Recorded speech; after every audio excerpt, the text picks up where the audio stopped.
Good day, engineers. Para sa video natin na to, ang i-discuss natin will be sample problem number 1. So, para to sa analysis ng doubly reinforced beam. So, start natin yung discussion on analyzing and knowing what the problem states. So, sabi dito, a beam having a dimension of 300 mm by 500 mm is reinforced with 3 diameter 32 mm bars at the bottom and 3 diameter 25 mm at the top. So, both are single layer. Then, this design is for the midspan of an unweathered beam having a concrete compressive strength of 21 megapascal, steel yield strength of 420 megapascal, and reinforced with diameter 10 mm stirrups. So, we have to determine the following. So, A, depth of compression block, B, the actual compression steel stress, and C, the ultimate moment capacity of the beam. So, sisimulan natin to by having our figure ng problem natin or ng mismong beam natin. So, ito siya. Sabi natin, reinforce tayo ng 3 diameter 32 mm at the bottom, which is ito. And we are also reinforced with 3 diameter 25 mm at the top. Then we have a base of 300 mm and a height of 500 mm. Then, sabi natin, we have a concrete compressive strength equivalent to 21 megapascal. So, our F prime C will be equivalent to 25 or 21 megapascal. Then we have a steel yield strength or our Fy is 420 mm or 420 megapascal.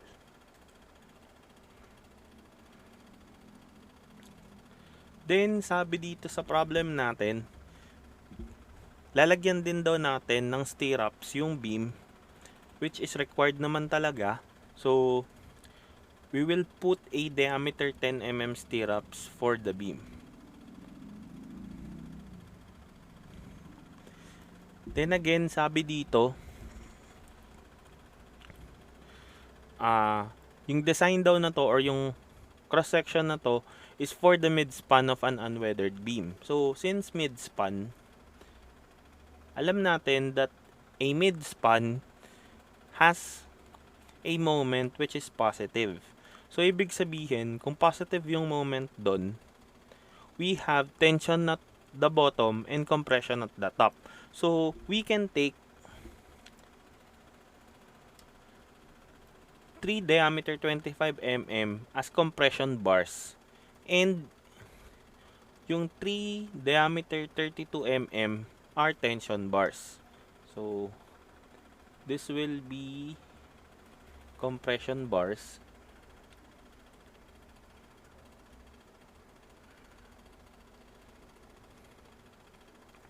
Tapos ito, yan yung tension bars.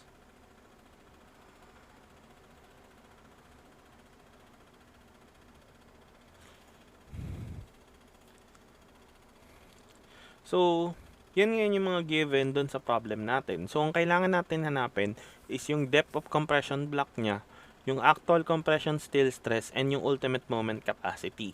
So, the first step in analyzing a doubly reinforced beam is kailangan muna nating i-prove na ang i-analyze talaga natin is doubly. Unless lumabas dito na singly reinforced siya, so we will neglect yung compression bar kung singly reinforced man siya. So, para ma-double check natin yun, so kailangan natin i-compare si raw actual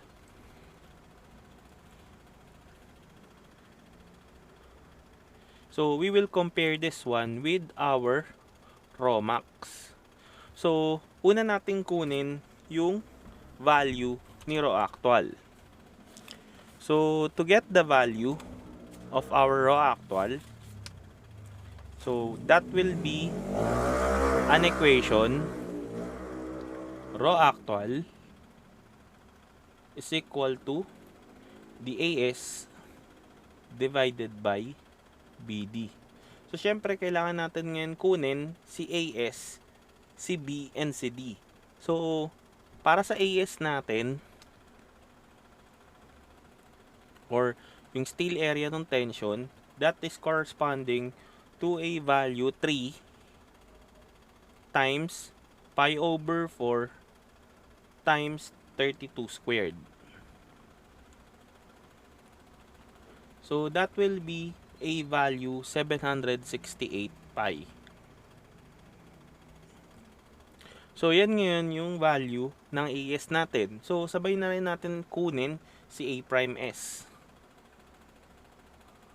Our A prime S will be equivalent to 3 times pi over 4 times 25 squared. And this will correspond to a value 1875 over 4 pi.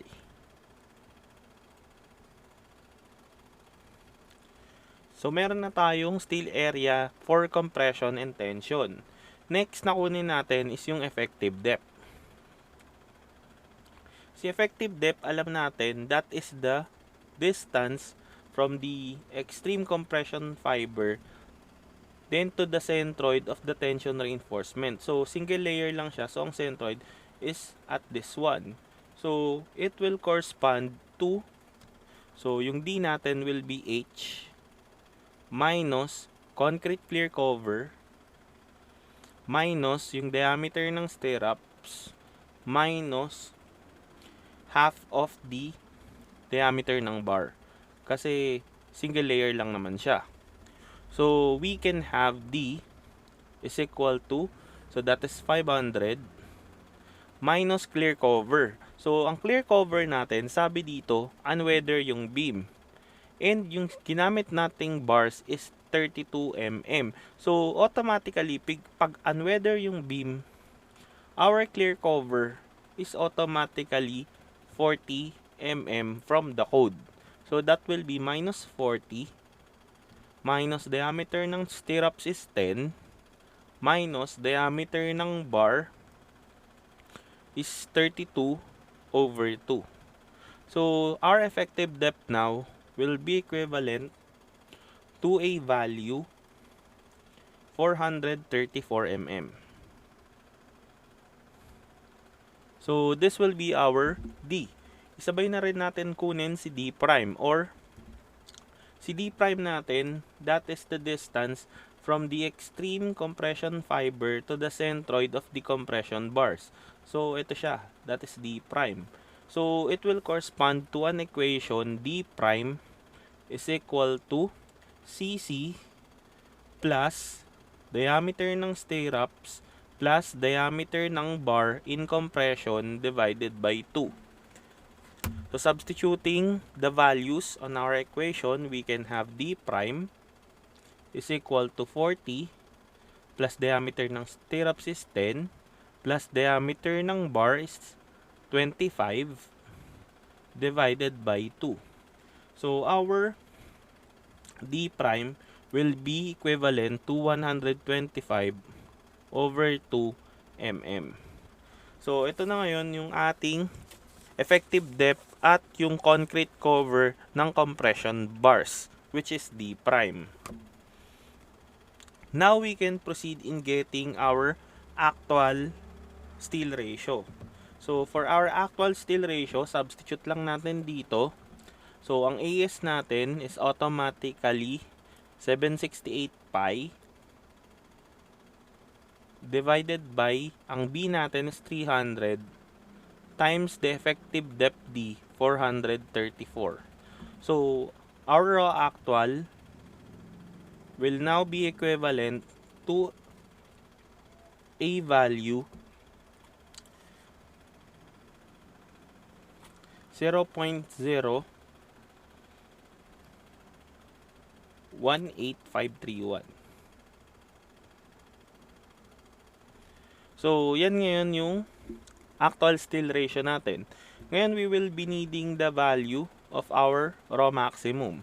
So our raw maximum will be corresponding to the ratio for the 0.005 strain or the ductile condition. So that will be an equation 3/8 of 0.85 F prime C beta 1 over Fy. So that will be equivalent to 3/8 times 0.85 times our F prime C, which is 21, times beta 1. Beta 1 is 0.85. Since yung F prime C natin is, so ang beta 1 natin dito is equal to 0.85 kasi yung F prime C natin is lesser than 28 megapascal.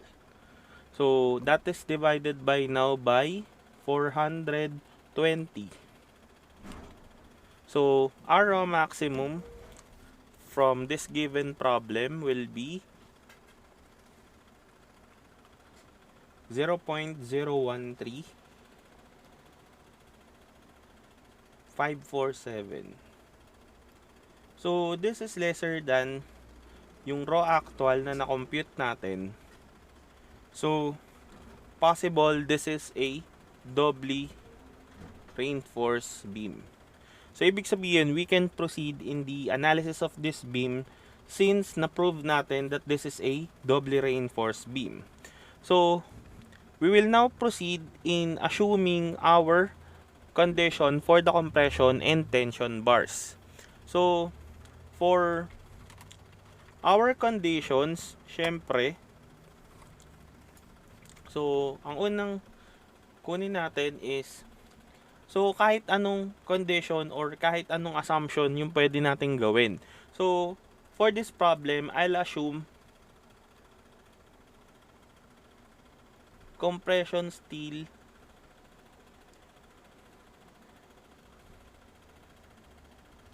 does not yield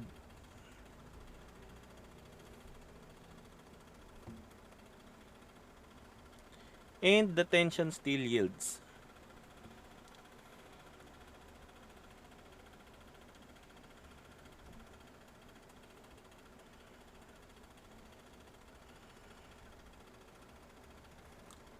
So yan ngayon yung assumption natin. So since yan yung assumption natin, we will be having a static equation coming from the stress diagram.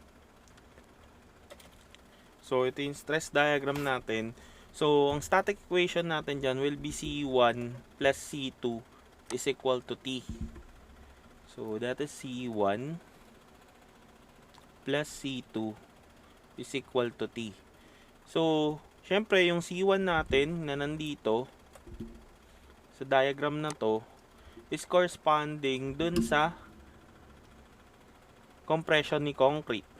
So that is, since walang butas yung gagamitin natin, so that will be 0.85 F prime C AB plus yung C2 naman natin will be corresponding to our compression bars. And sabi natin, compression bars does not yield. So ibig sabihin, ang gagamitin nating equation is, or ang gagamitin nating stress ni compression bar is yung actual niya, which is yung equation na Fs is equal to 600 times C minus D prime over C. So substitute natin, so that is A prime S, then times 600 times C minus D prime over C. So syempre i-deduct natin yung ibinutas niya dun sa compression block, which is 0.85 F prime C is equal to our AS then Fy, kasi nga inassume natin that steels are yielding, or the tension steel is yielding. So from this one, syempre we can also say na yung A dyan equal sa beta 1C. So mamaya i-substitute na lang natin. So for this one, we multiply this equation both sides by C. So syempre yung first term will become 0.85 F prime C beta 1 B C squared plus this will be yung magka-cancel sa ilalim yung c. So that is 600 a prime s c minus 600 a prime s d prime minus 0.85 a prime s f prime c tapos c is equal to as fy c. Then, arrange natin yung term. Pagsamahin natin yung similar terms.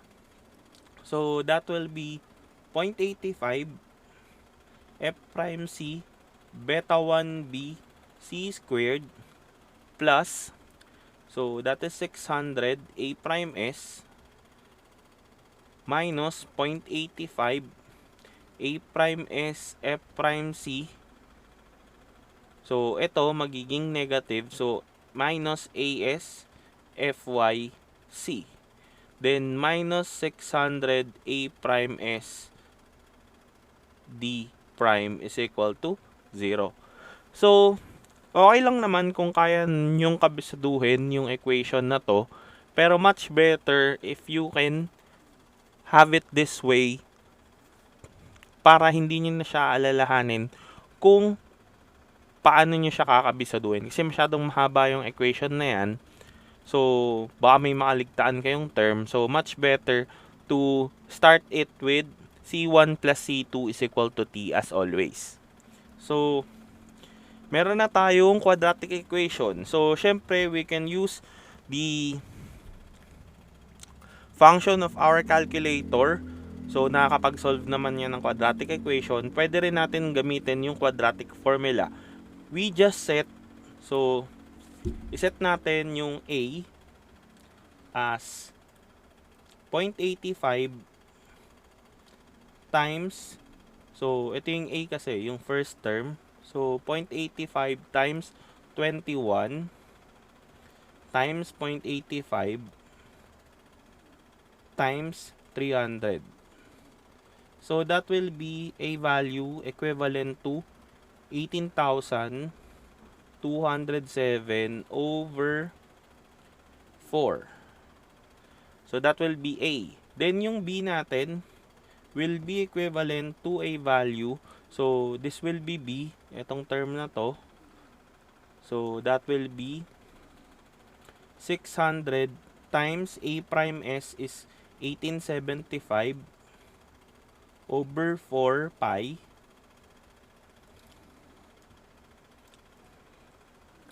That is minus 0.85 times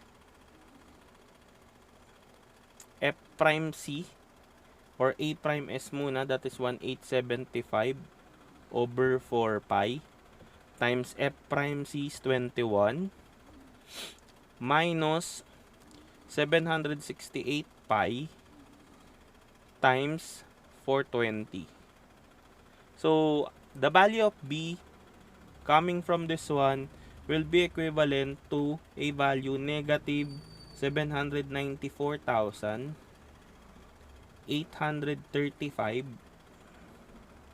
over 16 pi. So, yan na ngayon yung B. And the term C, so, syempre, ito yun. Kasama yung negative sign. So, that is negative 600 A prime S D prime. So, the value of C will be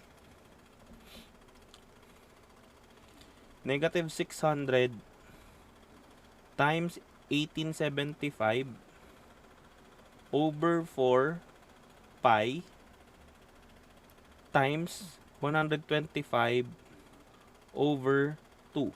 So, that will be a value negative 55,223,308.36. So, store lang natin to sa A, B, and C. Then, pwede natin gamitin yung function ni calculator to solve quadratic equation, or you can input the formula for the quadratic equation. So, ang gagamitin lang natin doon is yung negative. So, negative B minus square root ng b squared minus 4ac over 2a. So, calculating the value of c coming from this quadratic equation and from our calculator, we can have c equivalent to 128.6164 mm. Then, calculating a from the code, we have beta 1c. So, that will be 0.85 times 128.6164. So, the value of the depth of compression block will be equivalent to 109.3239 mm. So, ngayon ito, hindi pa siya yung sagot kasi i-verify pa natin yan kung tama yung assumption natin kanina. So, i-verify pa natin tong assumption kung nag-yield talaga yung tension steel at yung compression is hindi. So, to verify, pwede natin gamitin, kung hindi kabisado yung equation, pwedeng gamitin yung pagde-derive nung steel stress at steel stress in compression or in tension gamit yung strain diagram. Pero kung kabisado, we can have Fs. So, this is the steel stress for tension, which is equivalent to 600 times D minus C over C. So, that will be a value 600 times yung D natin is 434 minus yung calculated nating C, which is 128.6164 divided by, so that is 128.6164. So, our Fs now will be equivalent to a value 1424.6252. So, this is in megapascal. And as you can see, this is greater than the value of Fy. Therefore, tama yung assumption natin, tension steel yields. So, hindi pa yon. Kailangan din natin i-check yung compression. So, to check for compression, syempre, nandun pa rin yung equation na F prime S is equal to 600 times C minus D prime over C. So, that will be equal to 600 times C is 128.6164 divided by or minus D prime. So, this is D prime. So, ang D prime natin is equivalent to 125 over 2. So, divide natin buo by 128.6164. And we can have a value of F prime S equivalent to 308.4353. This is in megapascal. And as you can see, this is lesser than the value of our Fy. Therefore, compression steel does not yield. So, tama na yung dalawang assumptions natin kanina. So, we can say na tama lahat ng ginawa nating calculations. So, ibig sabihin, yung hinahanap na depth of compression block is ito.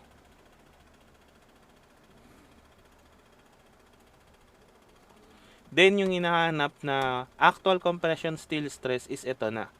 Kasi tama lahat ng values na nakuha natin and yung assumption. So, ganun kasimple, pwede kayong mamili kung ano yung gusto nyong assumptions para mas mapabilis yung calculation. So, after getting the values of our depth of compression block and actual steel stress, magpo-proceed na tayo dun sa letter C, which is kailangan natin mahanap yung ultimate moment capacity. But before finding the ultimate moment capacity, syempre kailangan muna natin ng reduction factor. So, to get our reduction factor, kailangan natin yung depth of the extreme tension reinforcement, which is DT. As you can see, sa given natin, single layer lang yung reinforcement. So, ibig sabihin, yung D natin at yung DT is equal. So, we can say that D is equal to DT and it has a magnitude of 434 mm. So, we can now compute for our epsilon sub t. Kung kabisado si epsilon sub t, okay lang na gamitin automatic yung equation. But much better kung alam nyo kung paano siya nakuha o paano siya na-derive. So, epsilon sub t will just be equivalent to a value 0.003 dt minus c over the c. So, that will be equivalent to a value 0.003 times 434 minus yung computed nating C, which is 128.6164 divided by 128.6164. So, calculating this value, we can have a value of our epsilon sub t equivalent to 0.007123, and this is greater than 0.005.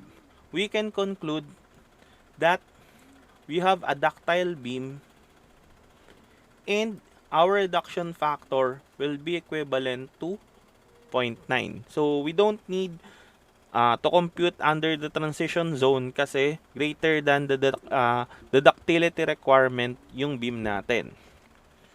So, next we proceed in getting the nominal moment capacity of the doubly reinforced beam. So, syempre, kakailanganin natin ulit yung stress diagram. So, kunin natin yung stress diagram, which is ito. So, syempre, sabi ko nga, lagi natin kunin on the compression. So, summation ng moment tayo on the tension side lagi. So, if we sum up moment on the tension side for diagram 1, we can get Mn1 as a value C1 times D minus A over 2, which will correspond to 0.85 F prime C AB times D minus A over 2. So, substituting the values, we have here 0.85 times 21 times 109.3239 times 300 times the effective depth 434 minus 109.3239 divided by 2 times 1 over 1000 squared. So now we have the value of Mn1 equivalent to 222.0757. So this is in kilonewton per meter. So that will be the nominal, the first nominal moment coming from our first diagram. Then coming from our second diagram, syempre, summation ng moment pa rin tayo on the tension side. So we will get it using the compression side. So our second nominal moment will be Mn2 is equal to C2 times D minus the D prime. So that will be equal to, yung C2 natin is A prime S. So kanina na-prove natin that A prime S or our compression bar does not yield. So ibig sabihin, ang gagamitin natin will be F prime S. So syempre, nandun pa rin yung deduction niya sa strength minus 0.85 of our F prime C. So times D minus D prime. So now, getting the second nominal moment, we have to substitute the values. So that will be 1875 over 4 pi times, so that is 308 yung F prime S natin, 0.4353 minus 0.85 times 21.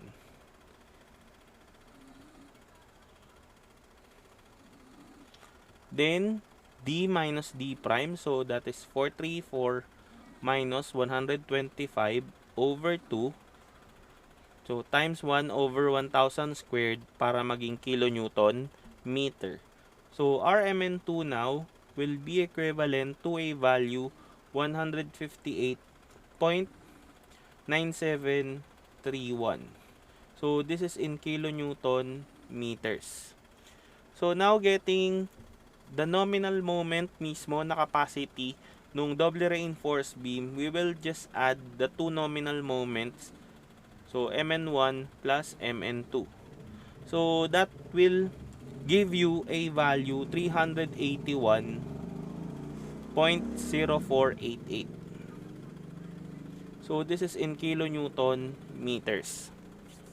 So, yan na ngayon yung nominal moment natin. So, hindi pa siya ultimate kasi kailangan pa natin siyang i-multiply dun sa reduction factor which is 0.9.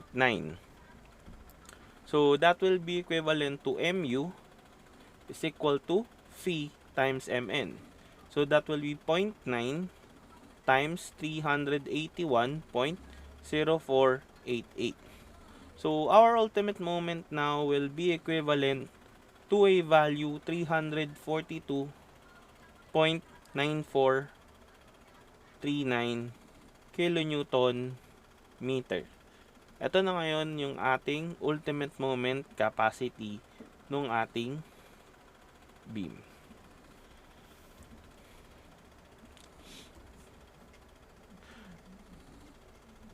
So, nakuha na natin lahat ng required for this sample problem. So, that will be all for this video. Again, this is Engineer Rodolfo. Thank you for watching and don't forget to subscribe to Butch TV.